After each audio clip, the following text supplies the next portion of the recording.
Hi everyone, in this video I want to talk about narcissistic abuse and also the delusions people have or illusions people have about love in the modern world.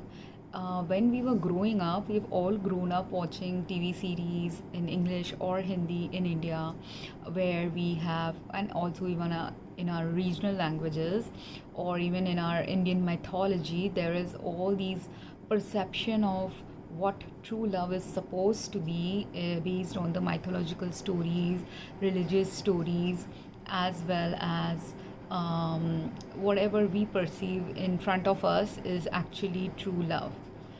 But it turns out that when we are younger and immature about love or understanding love, many a times we are blinded by the illusions of love than really understand what exactly is true love. Because of which, when we are blinded about love, we fall into the traps created by the illusions of this world. And some of the traps that happens for men is many men, if women is too interested in them or shows too much emotional attachment to the man, and if the man has grown up in a family where good healthy emotional attachment and detachment style was not there, and women also might have grown up in a family where healthy attachment and detachment style were not there for her, then what starts happening is a woman might overtly start attaching to a male partner, whereas the man might wish for a breathing space and not want that deep attachment from a partner, which causes an unhealed man and unhealed woman to be in an unhealthy relationship, and which eventually causes those relationships to break apart. Opposite gender experience can also happen, where if the man has grown up in a family where emotional attachment was less, uh, the man might shower a lot of love on the woman, and the woman, if she has grown up in a more privileged family, or if she's very attractive at that time or very popular at that time, she will be the detached one and not want a heavy emotionally attached partner interested in her, because she already has in thousands of people interested in her. So if thousands of people are interested in her or multiple people are interested in her, she's going to care more about the illusions of love than about real love. Same way with the man. If a man is also very attractive, that is also another time when a man will also be or if the man is more attractive than the woman he married and he's attracting a lot of people's opposite gender interests, he's more likely to be the man who wants a detached partner than a more emotionally attached partner, at least not in the beginning stages of their relationship. Men later on, after a few years of marriage, if they don't get that in their marriage, that's when the reality and illusions of the marriage actually hits. But at that time they can't do anything, because they've already been married and committed into a relationship that they can't change, because they didn't make a wise decision before they married someone. And the wisdom in choosing the right partner before marriage doesn't lie in what society tells us is what is required in a partner. So if a society tells a man your woman should look beautiful, or your culture tells a man that a woman should have certain educational level that matches yours, or some monetary status that should match yours, or they have similar hobbies like you that makes you feel good about sharing certain elements of your life with them. These are the superficial things people look for when they marry, when they date someone, when they decide to marry someone. And very rarely do people are people really looking for true deep love. And those who are indeed looking for true deep love, people don't understand this about their life, that if you want something truly and deeply, you also have to understand what is truly and deeply the opposite of true deep love. So if your sole purpose and life purpose or dream in your life in your 20s, many people think that's a very naive thing for a person to hold, to search for true love. But if in your 20s you had this dream that you want true deep love, and you are looking for that with a partner, but when you actually meet someone, if that person is not looking for that same thing that you are striving for, you will not have a good relationship with them. And if you are self-aware, if you are aware intuitively about what is absent in your relationship, you will start fighting with that partner, and eventually if things are really bad between each other, things will break up. Some people, despite the fights, might decide, okay, I've chosen this person as my partner, I will continue fighting for this relationship, and let's try to patch up, and they will try to patch up. But what are you trying to patch up? People don't understand this. While every religion talks about having a stable relationship, having a fair relationship, having a consideration filled relationship, what is actually truly required in any relationship to continue long term is real deep loving connection with each other. That loving deep connection, that is a soul level love, that is actually a love that is set by God. If you have been truly if you're truly with a partner who was sent by God to be your partner, in order to be with that kind of a partner, first you might have to experience some heartbreaking experiences about love before you meet that partner. Or if not heartbreaking experience with like relationship related love, you will face heartbreaking experiences with the people in your life who will not be as loving in a way that you deserve to be loved.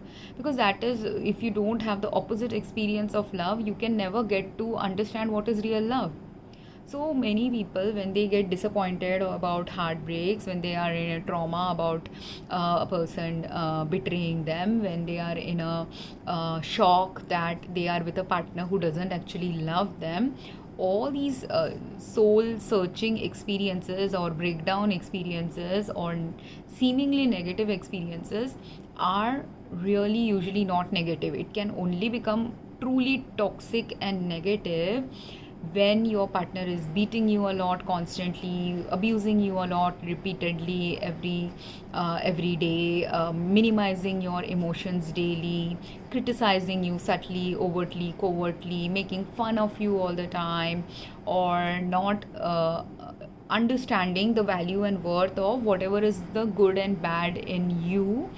And also, a relationship can become narcissistic, where I'll put a link of a video where a man is describing his relationship with his wife, where I feel they have likely a very narcissistic relationship with each other.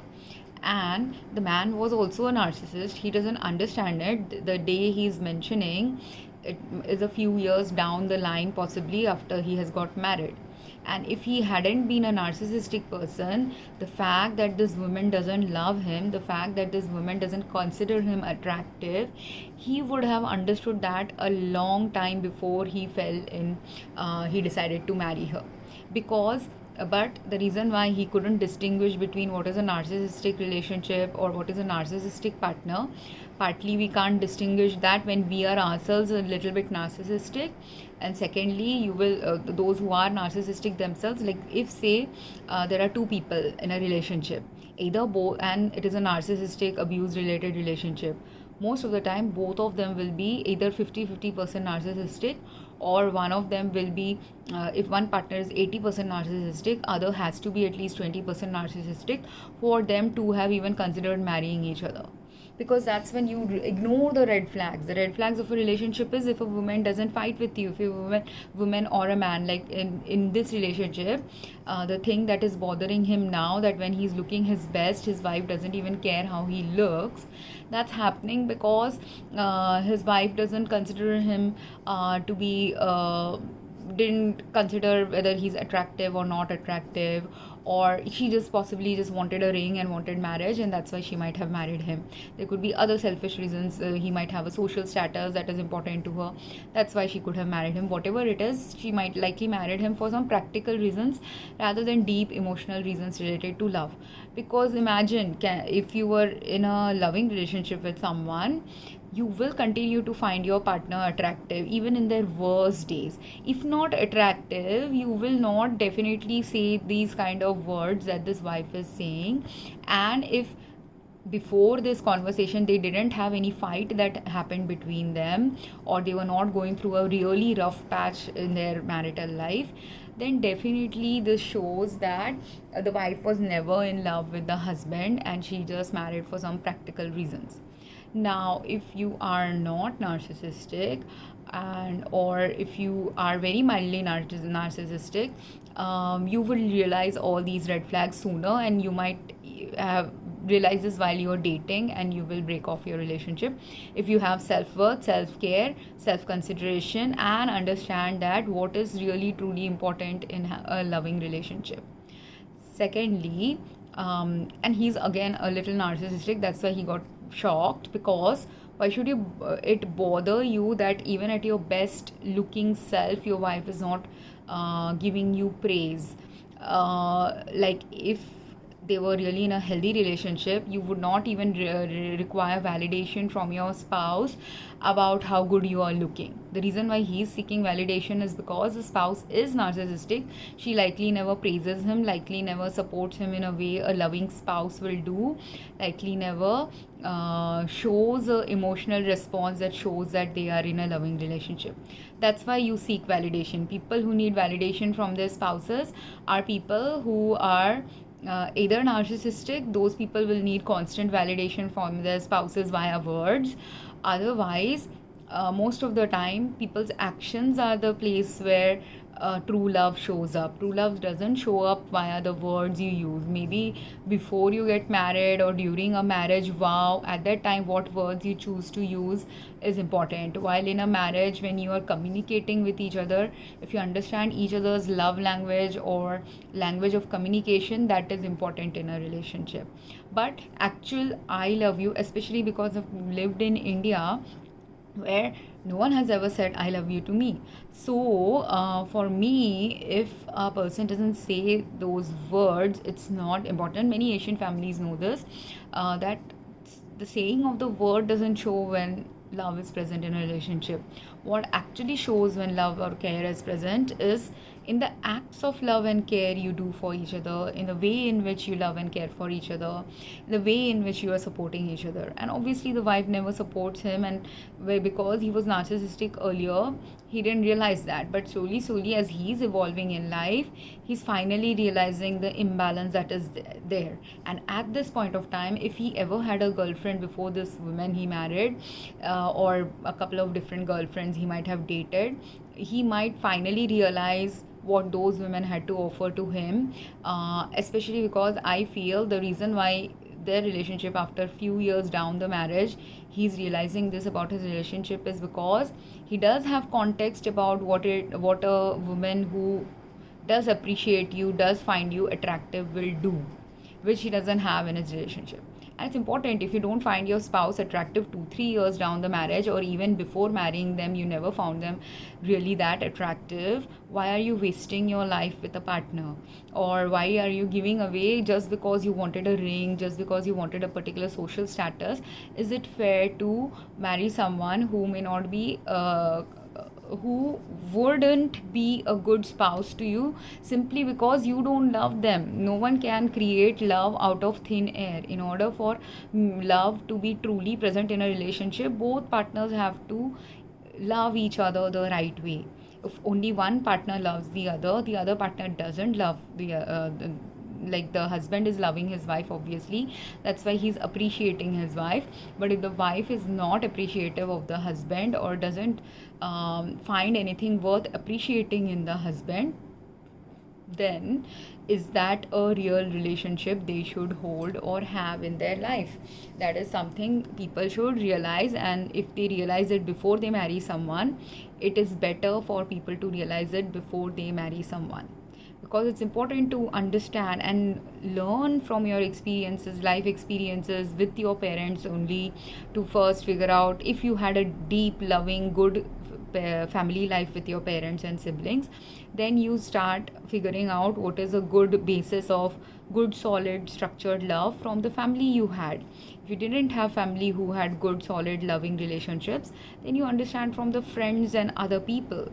But again, in that also you have to discern. If you really are in search of true love, you have to really discern what is a fake show of love, what is a real demonstration of love. And many guys, I find this to be a problem with guys or women who are emotionally avoidant.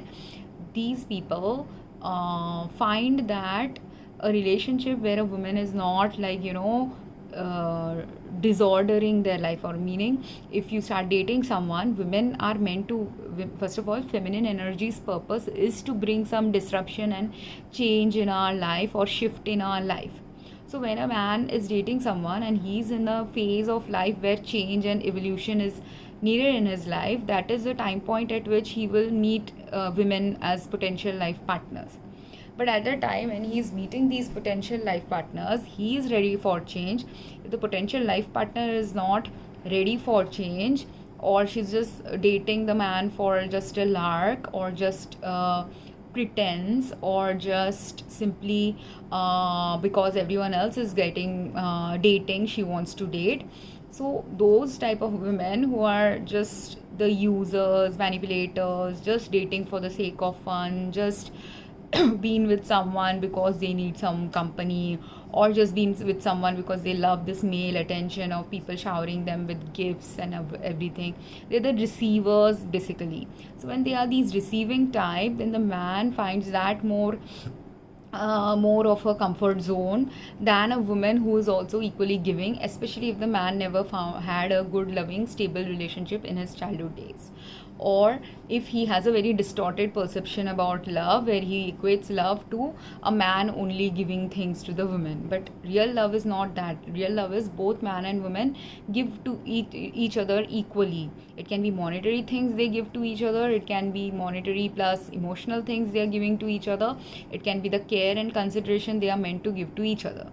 But while a woman will give care and consideration to a man, a woman will also, if a woman is ready for change in her life, she's also going to disrupt the man's life. And especially like if she's a standard typical woman, or a balanced woman rather than the manipulative typical women we see in the world. But if she's not that distorted feminine, if she's a balanced feminine, she will be expecting change from the man. About slowly the man has to show what parts of his life is he willing to shift and change to adjust it into becoming a life for a family of 2, and then slowly for a family of 4, or whatever number of children they want, and things like that, or whatever hopes and aspirations they have as a couple if they don't want to have children. That comfort zone expansion, is he ready to expand, is he ready to change and shift his life for his partner? That is important for a woman. But most men, they want to be in their comfort zone, and those men who want to be in their comfort zone, that's why get manipulated by uncaring women, unloving women, women who will not ask them to change anything about their life. If they are going out for a night with the boys, they will allow them to go. If they are dating, and if they are spending 12 hours in the work life, they will allow them, because they don't really care about the husband. In fact, if the husband is not at home, they can have a gala time with their own friends. If the husband is busy with his friends, they will go and have a drinking party with their friends. They don't really care. All they care about is possibly the ring, or a social status, or the bank account of the spouse. So which leaves the spouse enough energy, enough room to continue living like a bachelor for many decades of their life. But they are not going to they will get the bachelorhood that they want to hold and retain, because all men want to do that. No man wants to grow up. I have yet to see men in my family in their 60s 70s also who have actually grown up.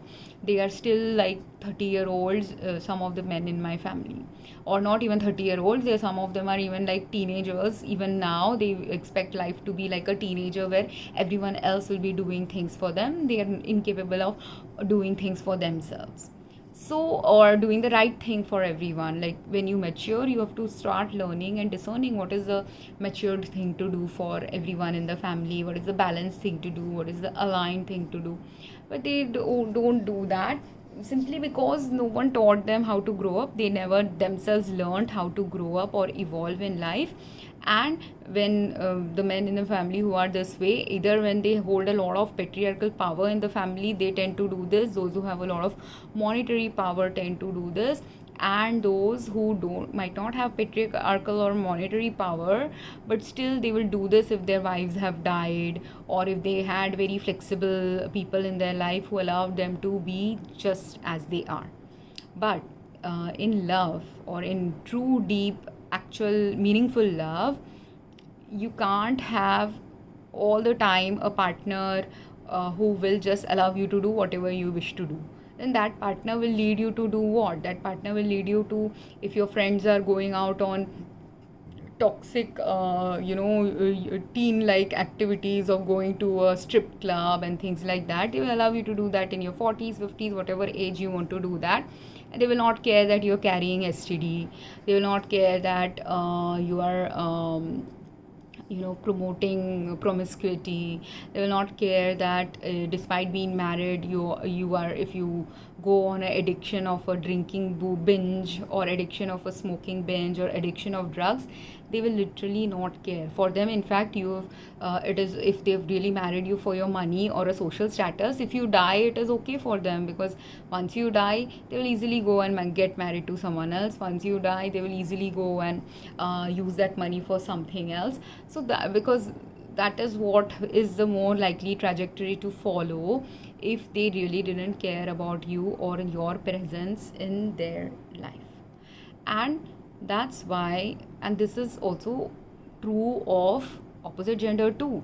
When a woman is caring too much, a man will take everything. If a man is a selfish man and he sees some advantage to taking something from a woman, he will constantly take it. If you're giving him time, he will take it. If you're giving him energy, he will take it. Whatever you want to give, he will take. But if you don't ask or for any change, that man also is the same comfort zone man.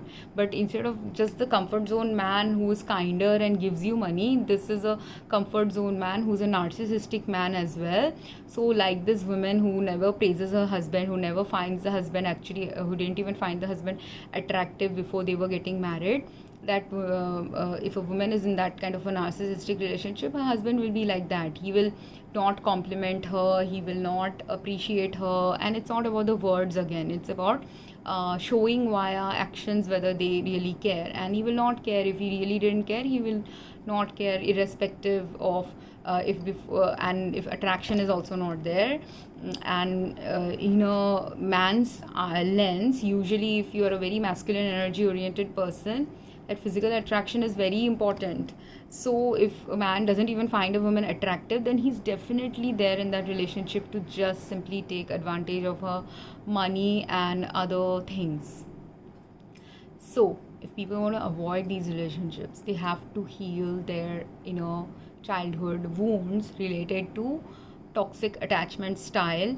And in order to determine that, while yes, over attachment is a toxic love style, what is over attachment, or what is attachment that is simply an attachment that you are considering toxic because you have never seen a good attachment of love from someone else. That thing, if you start discerning, if you start healing your emotionally avoidant nature, or if you start perceiving that it is okay to be emotionally avoidant occasionally, but if your partner is never emotionally invested in you, is it really a relationship, or are you simply with a roommate with whom you are having sex?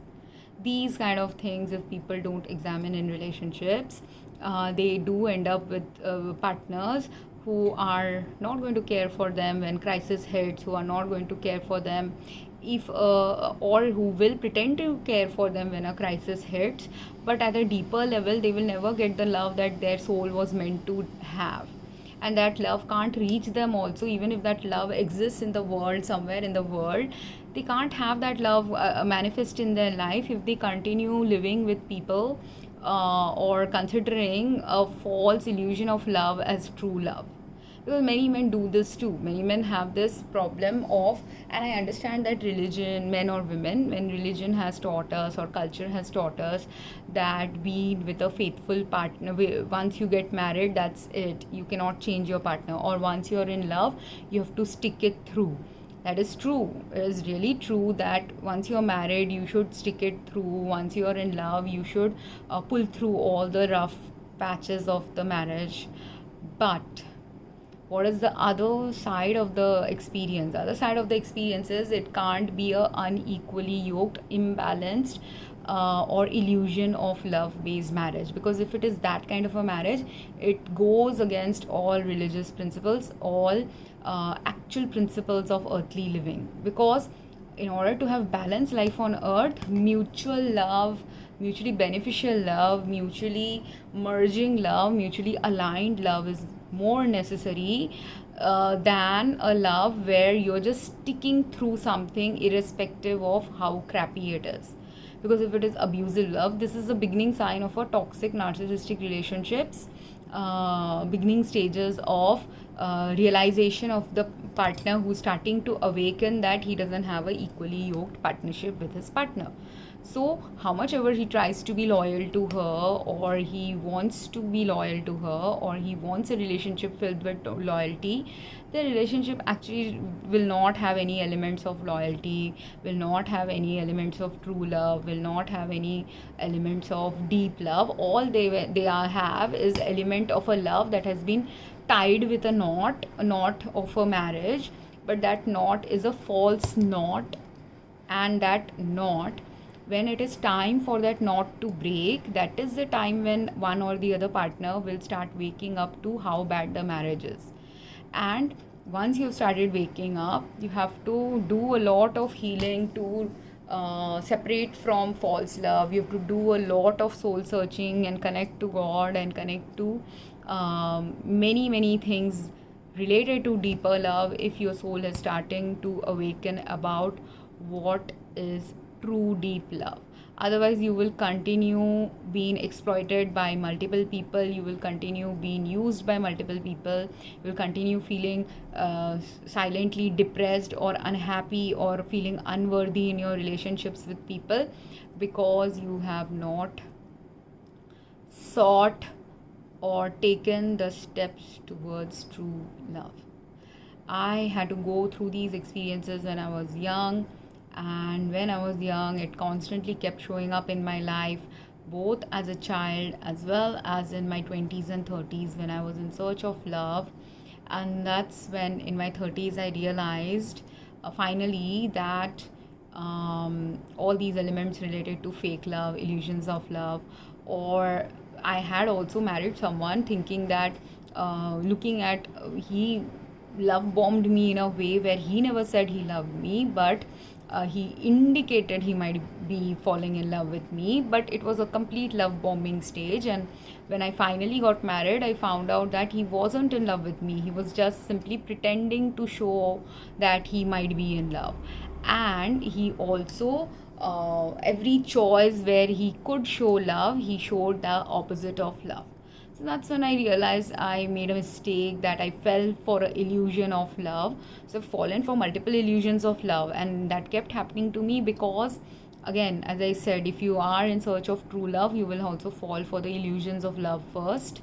And everyone has a different life path journey, but that's how I realized where with whom true love can exist or has a potential to exist, and which are the people with whom you cannot expect true love to exist with them, because you might have had either a past life karma with them, or in this life they have just simply come to show you the karmic lesson of what is the opposite of love. At the soul level, higher level, after you die, you and that person might be good friends with each other in heaven. But on earth, that person was meant to just simply not be your love partner, and was meant to simply give you a hurtful lesson about love, because of whatever karmic reasons you might have had in a past life with them. And also because if they don't come to show you what is the opposite of true love, you will never learn what is real love, and you will never ask for real love. Even if, say, you are in your 90s and suddenly you realize that you have been married to someone who has deluded you for 70-80 years of your marriage.